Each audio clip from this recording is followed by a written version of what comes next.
Once upon a time, there was an 8-year-old girl named Jasmine who loved riding the school bus more than almost anything else. Every morning before school and every afternoon after school, she would hurry outside with a smile on her face because her best friend, Zane, always saved her a seat. Even though Zane was only in kindergarten and Jasmine was already in third grade, the two were inseparable. They laughed together, traded snacks sometimes, and talked about everything from cartoons to what they wanted to be when they grew up. But one Thursday turned into the worst day Jasmine had ever had.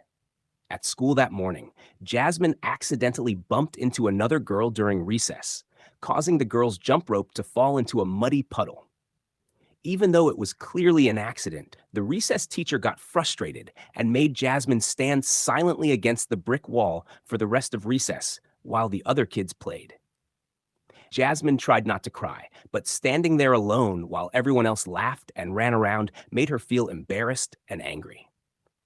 Things only got worse later in class when one of her friends suddenly stopped talking to her for reasons Jasmine didn't even understand. By the time school ended, Jasmine felt emotionally exhausted. Still, she thought riding the bus with Zane would make her feel better, like it always did. At first, everything seemed normal. Jasmine sat beside him and quietly stared out the window while the bus rumbled through the streets. But Zane was in a bad mood too. He crossed his arms, kicked his feet against the seat, and barely said a word. Jasmine noticed, but she didn't think much of it. Maybe he just had a rough day, she thought. As the bus turned a corner, Jasmine accidentally knocked over Zane's water bottle. Water splashed onto the seat and dripped onto the floor. Zane immediately snapped. "Jasmine, look what you did," he shouted. "It was an accident." Jasmine argued back. "Well, now my stuff is wet. I said I was sorry." Within seconds, the two best friends were yelling at each other loudly enough for the entire bus to hear. That was the final straw for Mr. Ed, the bus driver.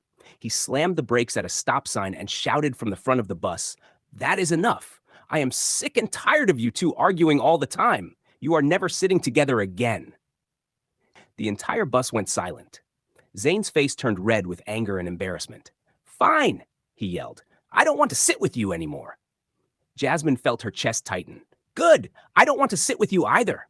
Mrs. Kimmy, the bus para, quickly walked over and firmly grabbed Jasmine by the shoulder. "You need to calm down right now," she shouted.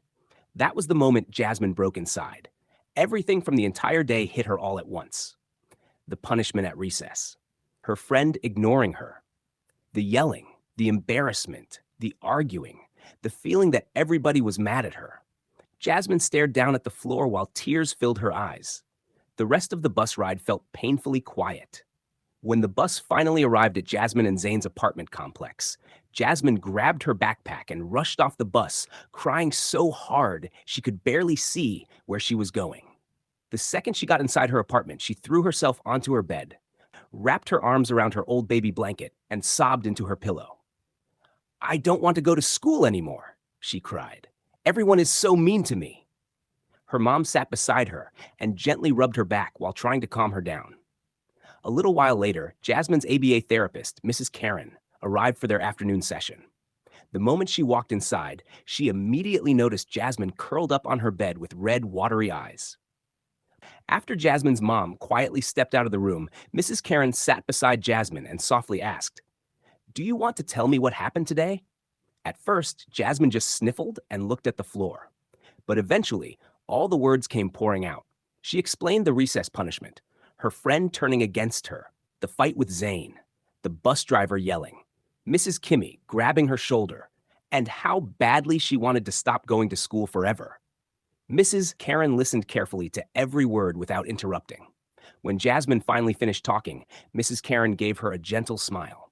"Jasmine," she said softly, "sometimes bad days pile up so much that they feel impossible to handle. But one bad day doesn't mean your whole life is bad." Jasmine quietly listened. "You made a mistake with the water bottle, but accidents happen. Zane made mistakes too. Adults get frustrated sometimes too. What matters most is how people choose to fix things afterward." Jasmine wiped her eyes. "I just feel like everybody hates me." Mrs. Karen shook her head. "No, sweetheart. They were upset in the moment. That doesn't mean they stopped caring about you." For the first time all day, Jasmine felt her heart calm down a little. The next morning, Jasmine still felt nervous about school. Part of her wanted to stay home forever. But while standing near the front door with her backpack on, her mom knelt beside her and smiled gently. "Honey," she said, "Mrs. Karen was right. You can't let one bad day ruin everything."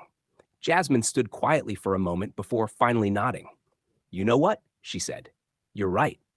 When the school bus arrived, Jasmine slowly stepped aboard. Mr. Ed looked back at her from the driver's seat. Before he could say anything, Jasmine spoke first. "I'm sorry for yelling yesterday."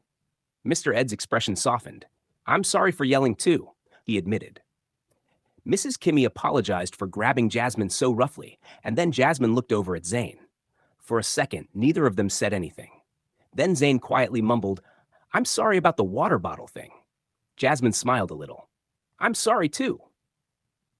A few moments later, the two best friends were sitting together again, talking and laughing quietly like nothing had ever happened. And from that day forward, Jasmine learned something important. Even the worst days eventually pass, and sometimes the best thing you can do is try again tomorrow.